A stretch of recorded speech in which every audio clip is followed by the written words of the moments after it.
Hello and welcome to Cornish Walking Trails. Today we've come to Land's End.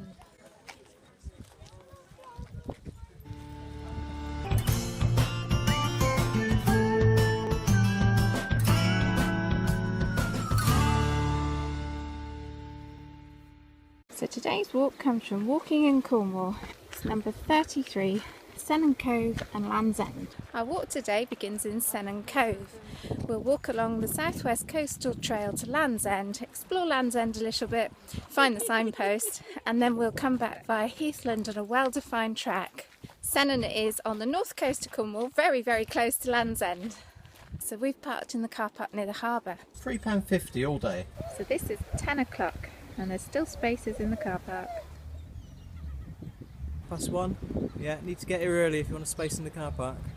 But if you are parking at the top of the hill, walk down into the village, past the lifeboat station, and then you'll pick up the coastal path. So our first walk instruction said to follow the coastal path to Land's End. Little lookout station up there. Gonna have a explore, I think. This lookout was built in 1912 and was in active use until the 1940s, after which it was used for training coastguards for several years. Parts of the main cliff were acquired by the National Trust in 1935, the rest in 1964. The lookout was refurbished as an information point in 1998. It is now owned by the National Trust.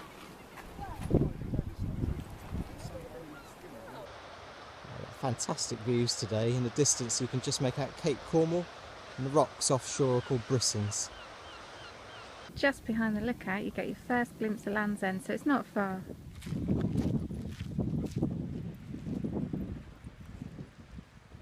So what I want to know is why they call it Land's End? Why isn't it called Land's Start?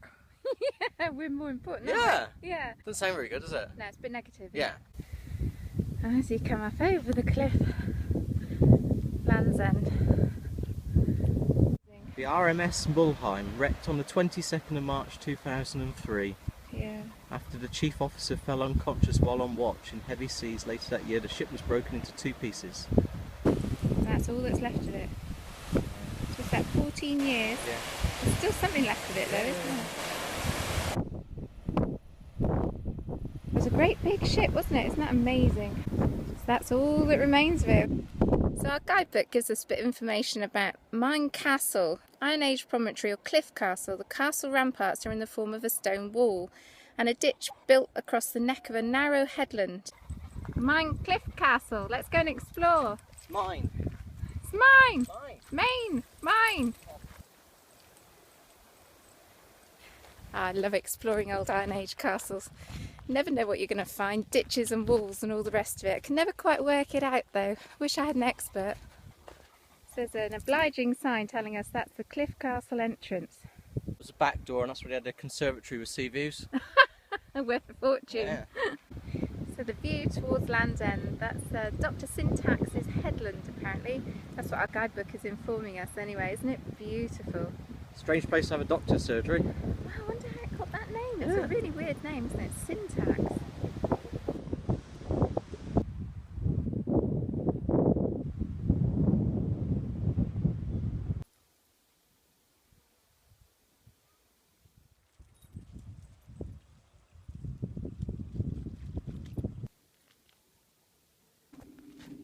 No cars. Just a plane. We're quite close to Land's End Airport here and you regularly hear the little planes going over to the Isles of Scilly. Ah, lucky so-and-sos. We must do that one day. Quite a lot of rain over the last few days, really heavy torrential rain. But the path is still very, very usable. Normal shoes today, no walking boots.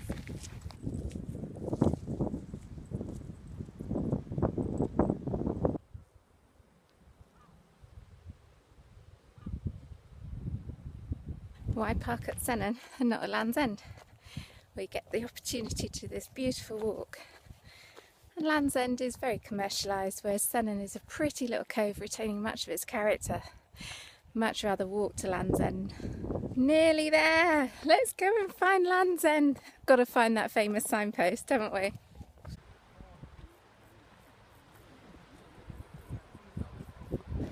Should go and find the famous signpost. What, one for the coastal path? No, the one that says how far John O'Groats is. Oh yeah, alright then. Come on. Hey.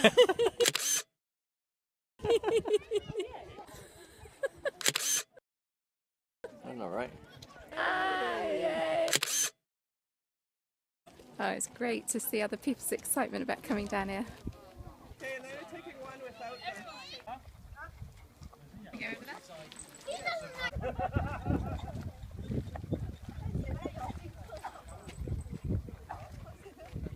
What a lovely spot to sit and have your lunch. And for an ice cream. Cheers. Nice. So what can you expect from Land's End? Well, it's a fantastic hotel here. Beautiful restaurant. There's a play park for your kids. A little shopping alley and some entertainment. This ain't touristy at all, is it? Everybody's having a good time though, aren't they? So our next walk instruction, we leave the southwest coast path now and head inland towards the A30 and the large car park on the north side of the access road. On the north side of the car park you'll find a path running along the edge of open access land. It takes you behind a big white house where a public footpath leads north with a fence to the right. So we're on our way back to Sennon Cove now. It is the middle of July, so the holidays have started for the schools. I don't know if we will get a table in a pub. Might be a bit late. Yeah. So this is a really easy pathway back to Sennen from Land's End. It's quite broad, very flat, nicely put together, isn't it? So our guidebook gives us a bit more information about longships. It says it was built in 1795, but it wasn't tall enough. The sea kept crashing over it and ships continued to be wrecked.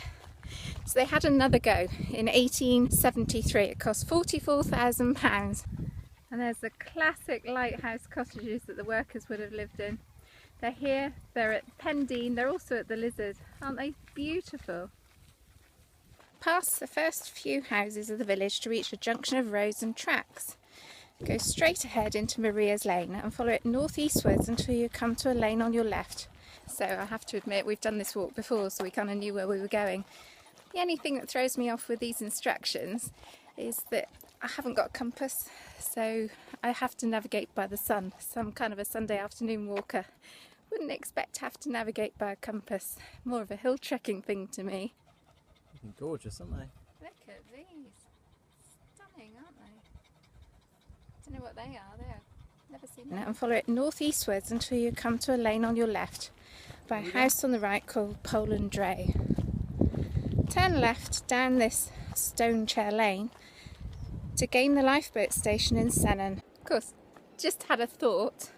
I've got my phone, haven't I? And it's got a compass on it.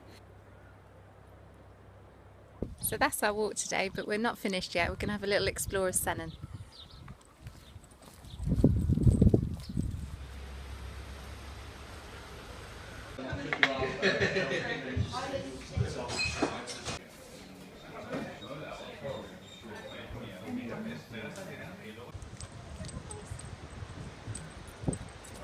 What a combination, fish and chips and then learn to surf.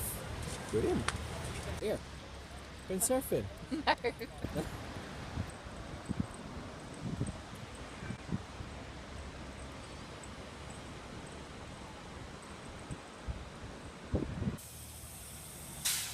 Crab sandwich, $6.95. Not too bad.